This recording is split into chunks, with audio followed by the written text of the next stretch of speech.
mati itu biasa saja, tidak ditakuti, bahkan hidup ini menjadi berharga dan serius kan karena kita mau mati. Buku ini pernah disurvei oleh media Indonesia, salah satu buku dari 45 buku yang paling berpengaruh pada pembacanya. Dalam kitab suci dikatakan, yang paling disesali di akhirat nanti apa? Mengapa aku tidak banyak bersedekah? Jadi di akhirat, ya Tuhan, saya ini di mana di akhirat? Kembalikan sebentar saja. Emang mau apa? Saya akan banyak sedekah. Hubbud dunya wa karahiyatul maut. Cinta pada dunia sehingga enggan mati. Keyakinan itu yang membuat orang Gaza, Palestina itu bertahan. Kalau bukan karena keyakinan, life after life, dah habis, dah gila. Selamat datang di Diskursus Literasi, powered by Bukuku. Dalam rangkaian Bulan Literasi, Diskursus Network bekerjasama dengan Penerbit Mizan menghadirkan diskusi membahas buku-buku yang menarik untuk dikaji dan dipahami. Kita akan membicarakan satu hal yang paling pasti dalam hidup ini, namun mungkin paling sering kita hindari, yaitu kematian. Dalam dunia yang dipenuhi berita duka, bencana, dan kehilangan, apakah kita benar-benar siap secara psikologis menghadapinya? Hari ini kita akan mendiskusikannya bersama seorang pemikir yang selama bertahun-tahun ini mengajak kita memandang kematian bukan sebagai akhir, melainkan cermin dan mencari makna untuk menjalani hidup.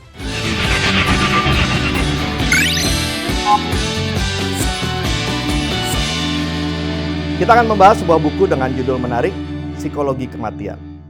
Bersama kita telah hadir di Diskursus Network, penulis buku Psikologi Kematian, Profesor Dr. Komarudin Hidayat. Selamat datang di Diskursus Network, Prof. Makasih. Apa kabar? Sehat ya? Sehat. Alhamdulillah. Prof, hari ini kan hampir setiap hari kita mendengar berita tentang kematian. Ya. Baik itu terkait dengan bencana, kemudian ada insiden penembakan misalnya, kemudian ada kecelakaan, ada perang juga di Gaza. Nah, kematian seperti kan suatu hal yang tidak pernah kita inginkan sebenarnya. Dan tidak pernah kita duga kapan datangnya. Nah, membuat manusia modern ini terasa semakin tidak siap dengan kematian. Nah, sebelum kita membahas tentang buku ini, Prof, saya ingin mendapatkan gambaran dari Prof terkait dengan bagaimana kita harus memandang kematian ini, terkait dengan hal yang saat ini menjadi krusial, ya, soal maraknya berita tentang kematian. Iya. Yang pertama saya ingin tegaskan ya, selama ini saya dan mungkin kawan-kawan itu dari kecil menggunakan kacamata pesimis negatif tentang kematian. Sehingga ketika saya nulis buku ini, saya menawarkan kacamata baru. Ya. Ketika orang membincang kematian, saya survei, responnya itu sesuatu yang menakutkan, mengerikan, mereka ingin mengelak, jangan ngomong kematian deh, gitu kan.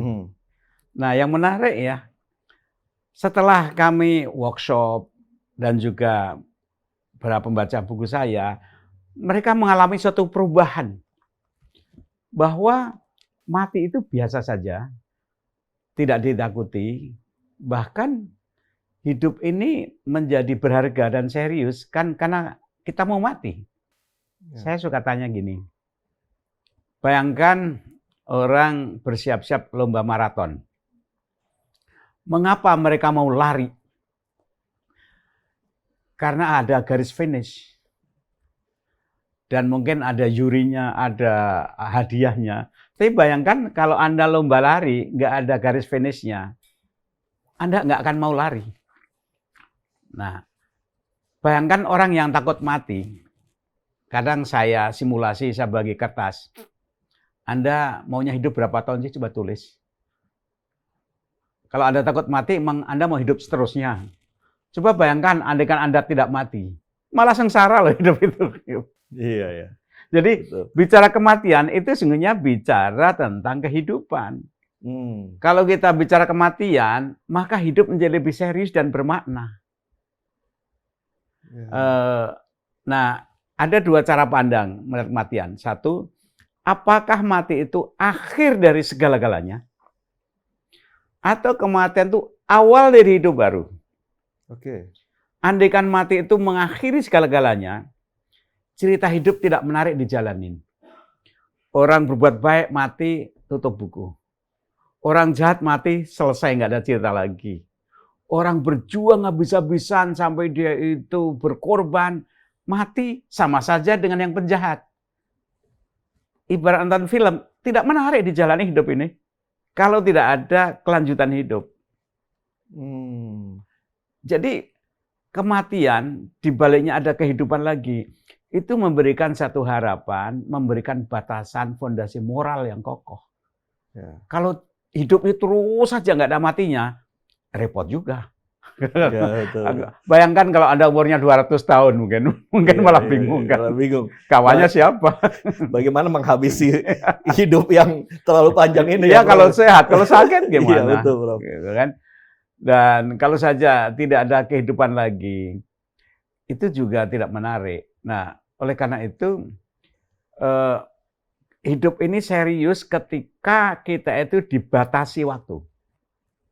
Anda tidur ada batasnya, puasa ada batasnya.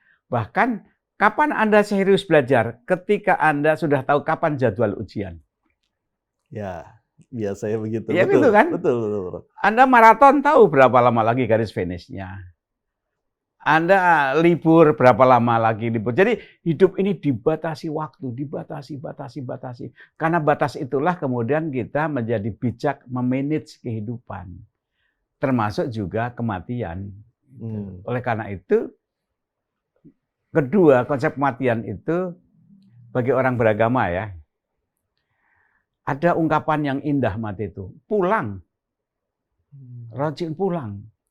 Ada ajal, ada mati, ada wafat, ada pulang. Sekarang satu pulang aja deh. Pengalaman sehari-hari yang paling menggairahkan itu peristiwa pulang. Ya. Pulang sekolah. Betul. Pulang shopping, ya, pulang ke rumah, pengen istirahat. Bagi teman-teman yang pernah keluar negeri, tamat kuliah setelah 3-4 luar negeri, kapan pulangnya? Ketika seminggu sebelum pulang itu nggak bisa tidur kok. Betul, Bro. Jadi pulang itu menggairahkan. Mengapa? Bagi mereka yang punya hubungan baik dengan keluarganya. Nah, kalau orang beriman, tiap hari berapa kali nyebut nama Allah? Pertanyaannya, Anda cukup nyebut atau pulang ketemu sih? Anda kalau punya anak keluarga berapa kali telepon? Cukup telepon atau ketemu pulang? Ya pulang. Jadi mari kita rubah pandangan tentang mati, pulang, itu menggairahkan. Mestinya kita tuh antusias untuk pulang itu. Ya, jadi kematian itu jangan kita pandang sebagai suatu hal yang menakutkan, tetapi sebagai suatu hal yang justru memaknai hidup ya, Prof ya. Hidup ini garis kontinum. Ya. Seakan-akan itu akhir, enggak. Ada pengalaman dulu ketika kita di alam rahim, kita happy sekali. Kita membayangkan batas dunia ya perut ibu itu. Disebut alam rahim karena itu asma Allah, penuh kasih sayang. Luar biasa. Layaknya Taman Firdaus itu di alam rahim itu. Segala-galanya ada. Kemudian dia turun ke bumi. Nangis. Karena kehilangan alam yang Firdausi, alam rahim itu.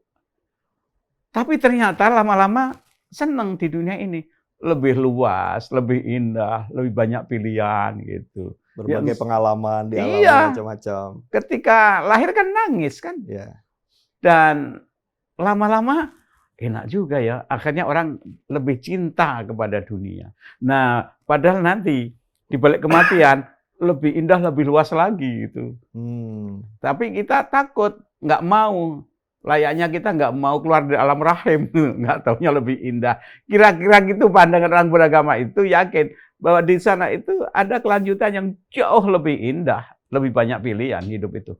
Ya, Prof, ini kan kita sekaligus juga 20 tahun nih edisi spesial dari tulisan Prof ya, Psikologi Kematian. Dari judulnya saja sudah menarik ya. Kok kematian dibicarakan secara psikologisnya gitu ya. Dan dengan subjudulnya juga mengubah ketakutan menjadi optimisme. Ya. Nah, sebenarnya kalau kita bisa sampaikan kepada pemirsa untuk menjelaskan apa yang paling menarik dari buku ini, apa yang kemudian mampu membuat orang mengubah pikirannya tentang kematian. Jadi apa yang bisa kita dalami dari sini, Prof? Pertama, mengapa psikologi bukan teologi ya? Ya. Karena ya biasanya kan kalau kematian kita selalu bicaranya soal nanti surga atau neraka. Teologi ya. Teologi. Betul. Padahal yang paling mudah diamati, diajak dialog, itu kan suasana psikologi orang.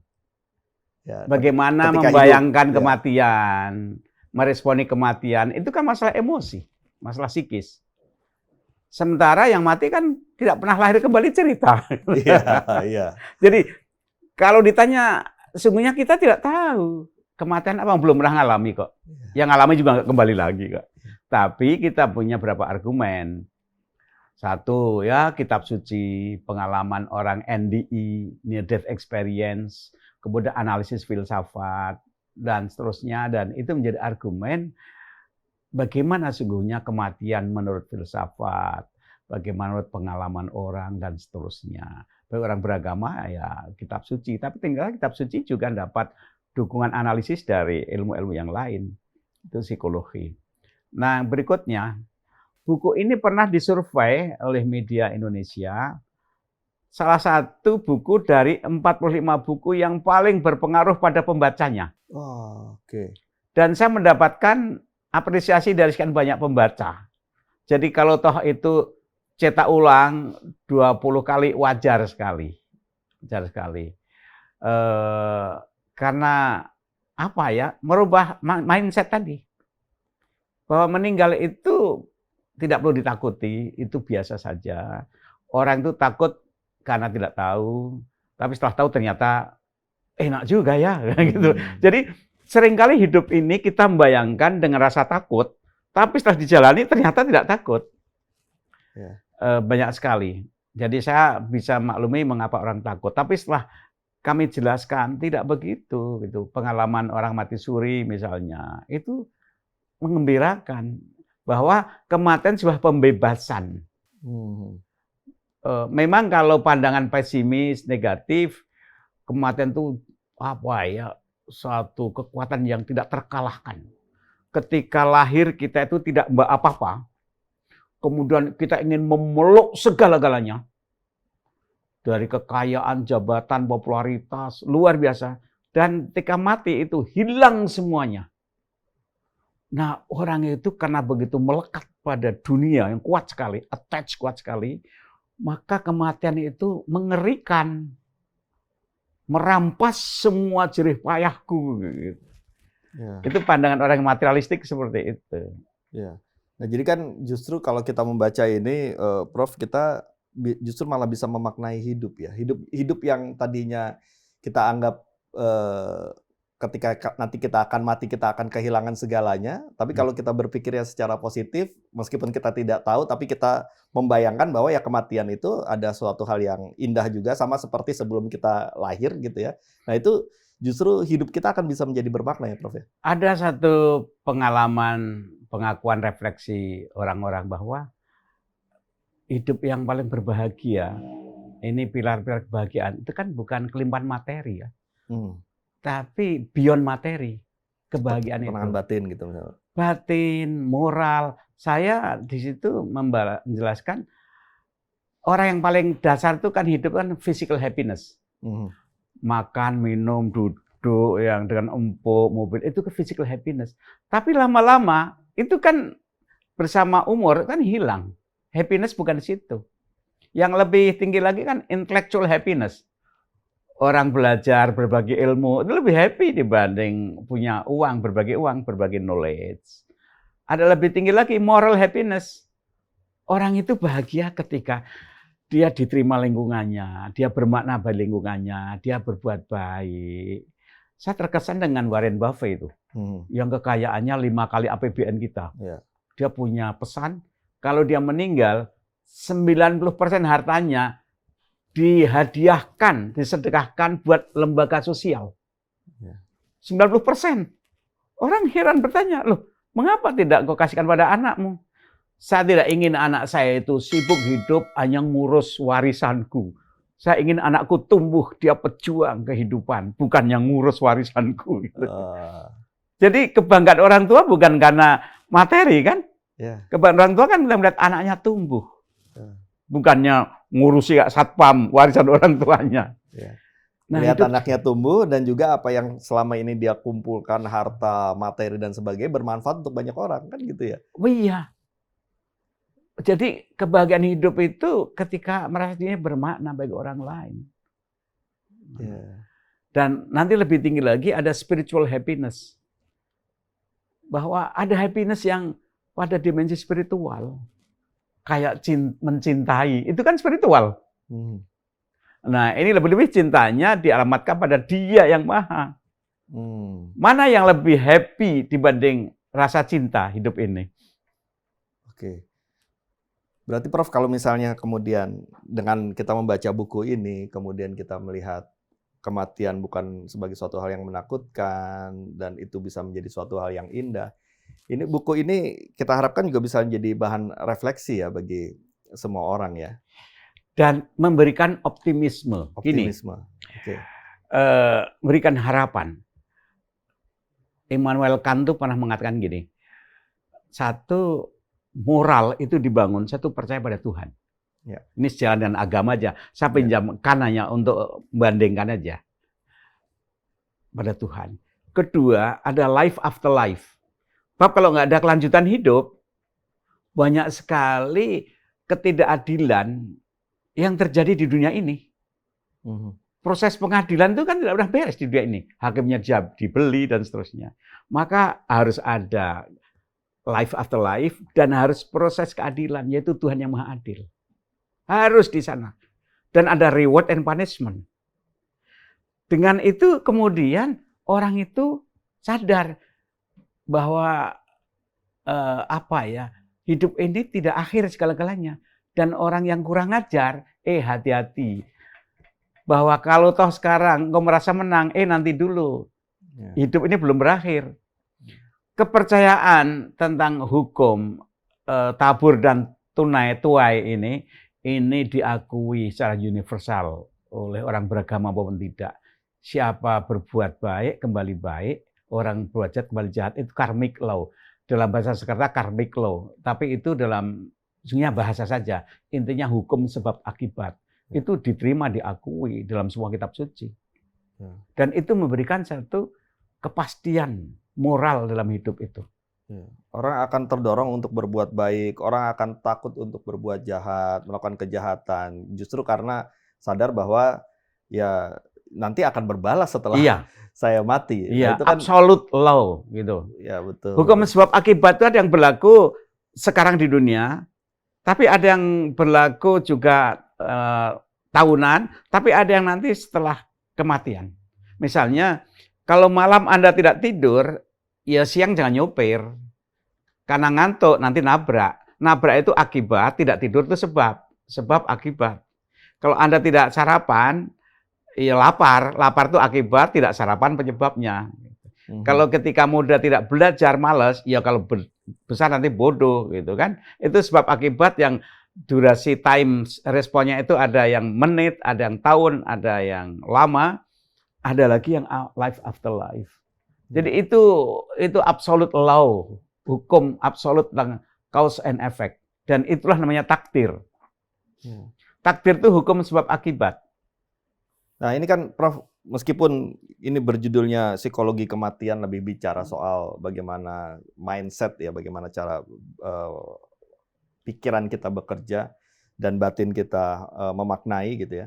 Tapi di sini juga tentunya ada kaitannya juga dengan spiritualitas, dengan teologi. Nah, sementara ini kan agama atau banyak kepercayaan yang juga mengajarkan soal kematian ini ya untuk mendorong orang berbuat baik. Tapi ya ini pertanyaan menggelitiknya, Prof. Seringkali itu ternyata meskipun ada orang yang dipandang sebagai orang religius misalnya, dia tetap saja tuh melakukan kejahatan. Dia tidak saya nggak tahu apakah karena dia tidak takut dengan mati dan sebagainya. Jadi ada orang-orang yang mungkin punya latar belakang religius, tapi tetap saja korupsi. Tetap saja menganggap suatu perbuatan-perbuatan tertentu yang sebenarnya itu berdosa atau jahat, tapi memaknainya secara lain.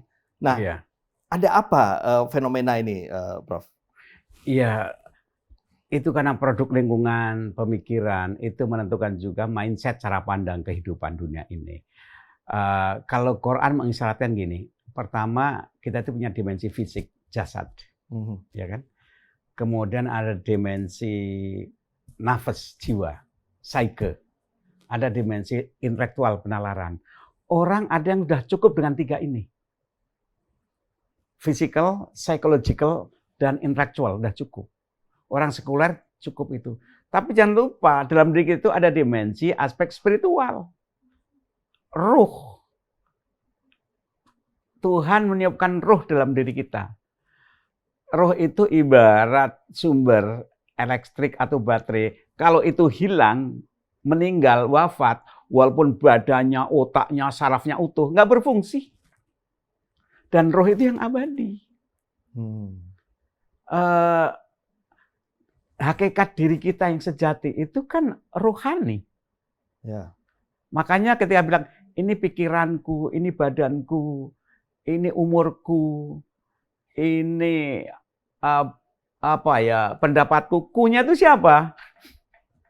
Ruh itu tadi ya. Iya, kalau agama kunya itu kesadaran spiritual yang paling tinggi. Yeah. Orang kan suka bilang aku, suamiku, istriku, mobilku, rumahku, jabatanku. Kunya yang mana? Yeah. Dalam agama, kunya itu adalah entitas spiritual. Dan itu ibarat kita komputer, itu chipnya, semua perilaku, emosi, pikiran kita, itu kita rekam. Dan kalau pulang, chip itu membawa memori yang kita lakukan sehari-hari ini. Saya mengadakan penelitian orang yang pernah mengalami mati suri, near death experiencer, NDE. Believe it or not, tapi banyak yang mirip jawabannya, bahwa ketika roh pisah dari tubuh, roh itu melihat dan diperlihatkan film kehidupan kita. Dan memori-memori apa yang buruk itu menyiksa betul perlakuan yang buruk itu. Tapi kalau yang baik itu memberikan fasilitas terang, nyaman gitu. Dan banyak makanya orang yang pernah mengalami mati suri setelah sadar kembali berubah dia hidupnya. Walaupun terbatas jumlahnya ya. Kalau ditanya ilmiah tidak sulit, tapi itu dialami oleh beberapa orang yang ternyata sepakat ngomong seperti itu. Ada ruh dalam diri kita. Nah, mati itu terputusnya ruh dari instrumen tadi, yang jasad, yang psyche, yang ini. Ruhnya terus. Prof, ini kan kita kaitkan dengan yang kekinian nih, Prof. Ya. Yang tadi di awal saya bicara soal ada bencana kayak bencana di Sumatera. Kemudian ada pembantaian di Gaza. Di Amerika dan di Australia kemarin ada penembakan, insiden penembakan yang brutal. Nah, yang kemudian yang menimbulkan kematian terhadap orang-orang yang kadang tidak terduga kan. Misalnya orang lagi di sekolah, tiba-tiba ada yang bawa senjata, kemudian akhirnya anak kita yang lagi sekolah menjadi terbunuh dan sebagainya. Atau tadi bencana itu ya tiba-tiba orang tidak ada bayangan apa-apa, harus kehilangan saudaranya, keluarganya dan sebagainya. Nah, fenomena-fenomena ini kan kemudian diberitakan sedemikian luas, Prof. Nah, ini kan reaksinya juga berbeda-beda. Ya. Dan mungkin saja reaksi yang berbeda-beda ini juga mampu untuk membuat orang memaknai kematian itu sendiri. Nah, kalau terkait dengan sekarang yang lagi marak-marak ini tentang berita-berita kematian, kalau kita hubungkan dengan psikologi kematian ini gimana, Prof? Data jumlah orang bunuh diri yang banyak itu terjadi pada masyarakat negara yang secara ekonomi maju melimpah. Korea Selatan, Jepang, negara Skandinavia makmur, angka bunuh diri tinggi dibanding umat beragama walaupun relatif miskin. Mengapa? Karena yakin bahwa cara menjalani hidup, memaknai hidup itu beda. Saya terinspirasi dengan cerita-cerita misalnya Gaza. Orang Barat itu kagum sekali. Digempur habis-habisan, luar biasa.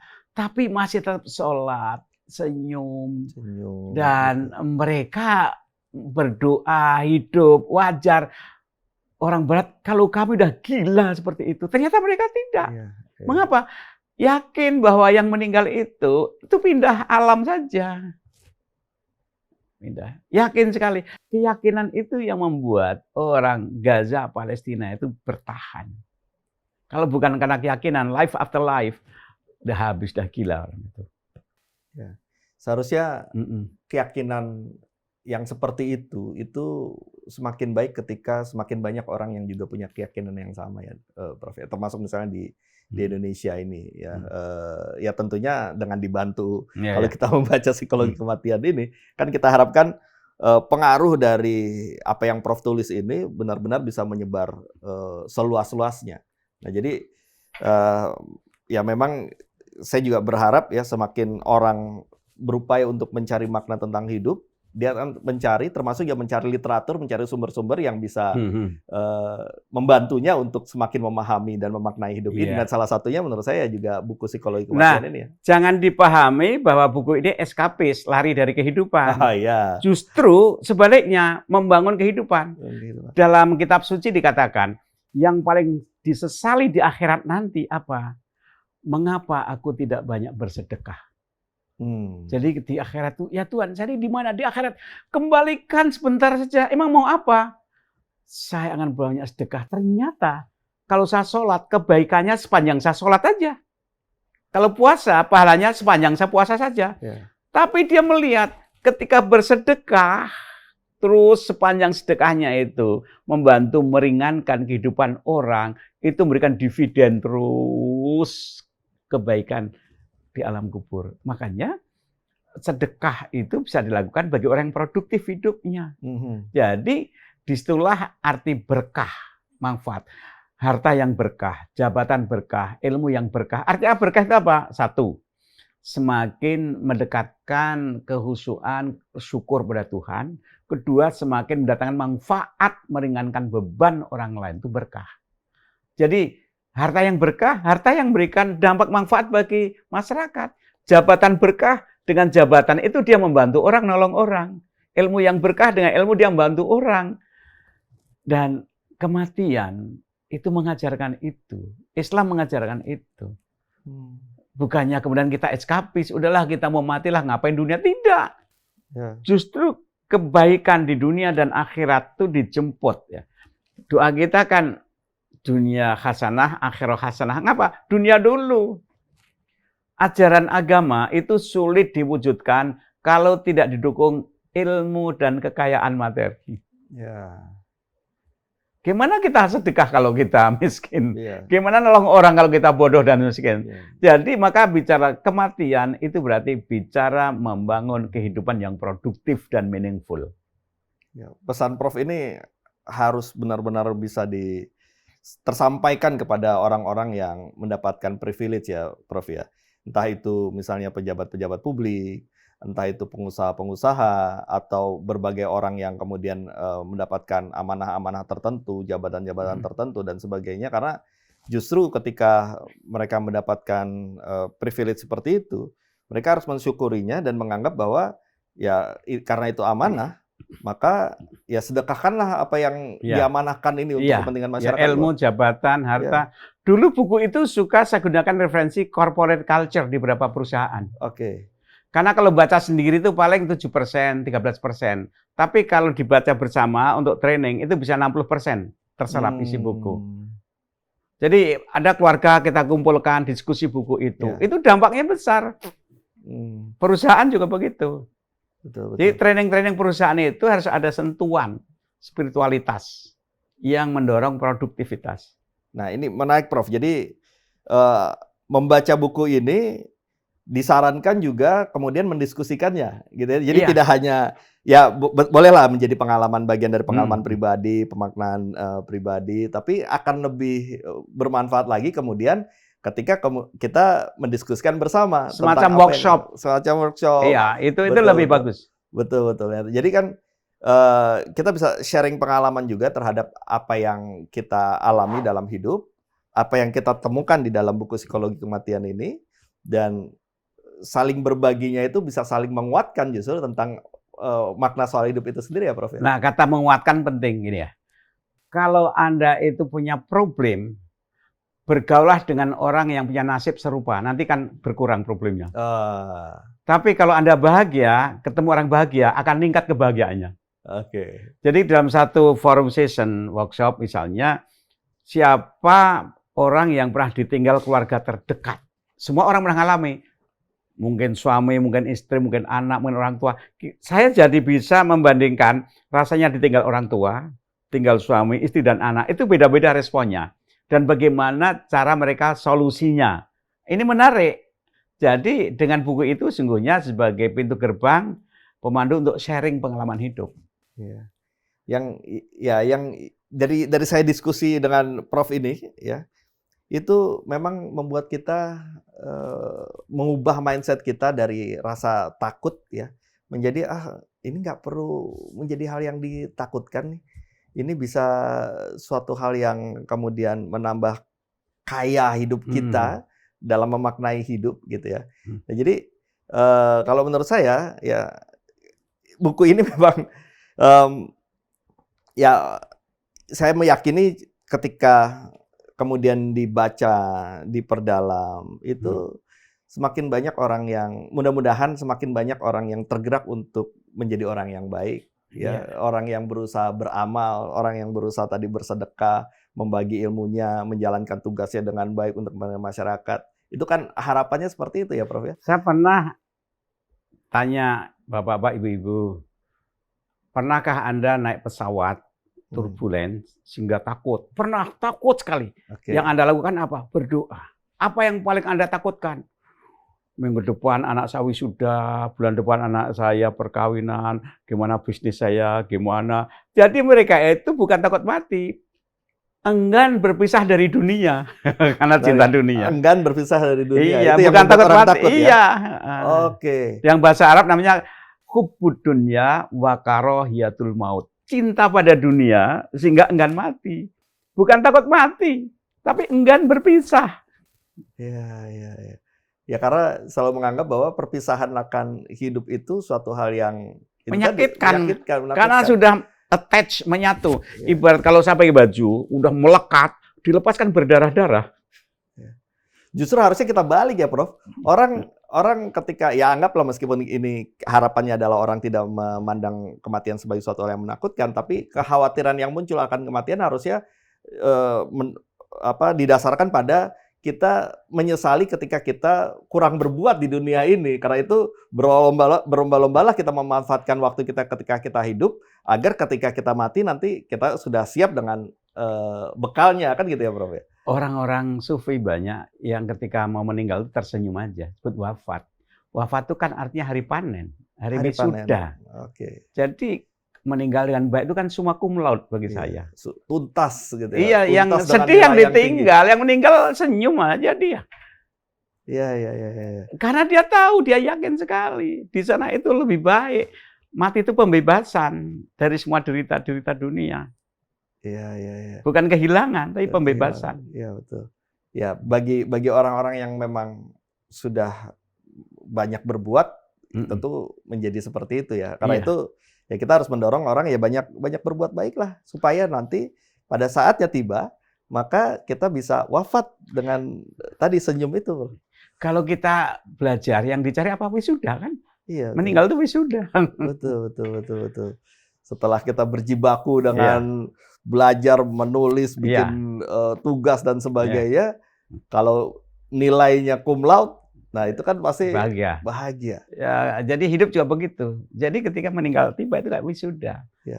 Dan sebaliknya, Prof, kalau misalnya kita benar-benar belajarnya males, nyontek, terus plagiat bahkan, gitu kan. Wajar takut ya. Wajar akhirnya jadi takut. Nah, jadi kan cerminnya seperti itu, Prof ya. Iya, oke lah. Jadi membuat kita ya harus terdorong terus-menerus berbuat baik di dunia ini. Luar biasa, Bro. Dan berbuat baik itu kan ngikuti fitrah kita kan. Ya. Untung Tuhan nyuruh kita berbuat baik. Mudah menjalaninya. Coba nyuruh buat jahat. Pusing kita. Suruh bunuh, suruh nyuri, suruh bingung. Bagi orang yang baik, kan paling enak kan berbuat baik itu. Apa risikonya? Malah bahagia. Iya. Orang korup, menipu orang, kelihatannya aja sukses. Ya, hatinya itu digerogoti oleh kesadaran batinnya loh. Saya ketemu orang yang mereka nggak bahagia. Dihantui oleh rekam jejak masa lalunya. Nah, Prof, ini mungkin bagian terakhir juga nih, Prof. Kita kan sekarang juga resah dengan keadaan-keadaan sekitar ya. Korupsi yang demikian tinggi, orang itu menjadi bengis gitu ya. Nilai-nilai disingkirkan, etika tidak dijadikan pedoman dalam hidup. Nah, ini pesan Prof ya kepada semua orang ya terkait dengan keadaan yang saat ini meresahkan, apabila kita hubungkan dengan materi muatan yang dalam buku Psikologi Kematian ini, kira-kira apa yang bisa disampaikan, Prof, pesan? Saya itu terkesan sekali adegan sujud dalam sholat itu. Sujud itu pasrah pada Tuhan. Di atas kita itu hanya Tuhan. Tapi kalau orang kok udah kaya masih korup, itu bagi saya satu, kemiskinan mental, kemiskinan alam pikir. Dia menyembah sesuatu yang lebih rendah dari dirinya. Dia mendewakan sesuatu yang lebih rendah dari dirinya. Yang menciptakan kita itu kan Allah. Dan kehidupan yang lebih tinggi itu kan kehidupan yang rohani. Tapi ketika dia menurunkan derajatnya, Quran mengatakan asfala safilin, summa radatnahu asfala safilin. Dia merendahkan derajatnya. Orang nanti juga nggak dibawa kok. Yang dibawa itu kan sesungguhnya ketika semua itu jadi fasilitas untuk berbuat baik. Entah ilmu, entah jabatan, entah harta, apapun. Ketika itu digunakan, dijinakkan, ditaklukkan sebagai fasilitas berbuat baik, yang dibawa itu nilai kebaikannya itu. Bukan barangnya. Baik, Prof. Prof, ini kan tentu buku ini kan ketika dibaca tadi bisa memberikan pemaknaan bagi banyak orang. Tapi sebenarnya menarik juga kalau kemudian Prof juga bisa menceritakan pengalaman Prof ketika Prof menulis ini seperti apa. Karena kan tadi kita memberikan pesan. Tapi pasti saya bisa membayangkan bahwa ketika Prof menulis ini pun juga ada sesuatu hal yang kemudian Prof alami juga. Gini, saya itu dapat undangan itu yang paling banyak, ceramah itu 2. Ya. Satu, memberi nasihat perkawinan. Ya. Kedua, memberi ceramah kematian. Jadi sekian banyak saya kalau orang meninggal, saya ngasih tahniah, menjelaskan, menghibur, memberikan beban, kematian. Saya pikir berapa banyak yang bisa dengarkan ceramah saya ya. Kalau saya tulis kan lebih banyak, maka saya tulis. Jadi saya nulis buku itu berdasarkan dan didorong pengalaman saya sering memberikan ceramah keluarga yang ditinggal dan mereka merasa tersenyum, ringan, yang tadinya takut itu mereka jadi tidak takut, happy. Maka kemudian atas dasar itu saya tulis pengalaman ceramah itu. Itu awalnya. Mudah-mudahan pengalaman ini yang kemudian dituangkan di dalam buku dan kemudian disebarkan dan dibaca banyak orang bisa menjadi inspirasi banyak orang untuk ya kita jangan memandang kematian sebagai suatu hal yang menakutkan, tetapi sebagai suatu hal yang membahagiakan. Ya, gitu. Terima kasih nih Prof atas diskusi dan bincang-bincangnya dan mudah-mudahan semakin banyak yang membaca buku Psikologi Kematian ini bisa didapatkan di berbagai toko buku, termasuk juga di Bukuku ya. Di mana Diskursus Network ini mendukung program gerakan literasi ini. Baik, para pemirsa, kita telah mengikuti diskusi kita pada hari ini dengan Prof. Komarudin Hidayat. Kalau kita tadi diskusikan, kita bisa mendapatkan bahwa kematian mengajarkan kita bahwa memikirkan akhir bukan untuk menakuti hidup, melainkan untuk membuat kita lebih jujur, lebih hadir, dan lebih memaknai hidup dan memaknai kemanusiaan. Terima kasih telah menyimak Diskursus Literasi dan membaca adalah awal, Memaknai hidup adalah perjalanan panjang yang kita jalani bersama. Terima kasih telah mendukung Bulan Literasi bersama Diskusi Network. Dukung terus misi kami untuk ikut membangun literasi para generasi bangsa. Salam literasi. Terima kasih banyak Prof. Komarudin Hidayat. Mas Abbas. Sukses terus.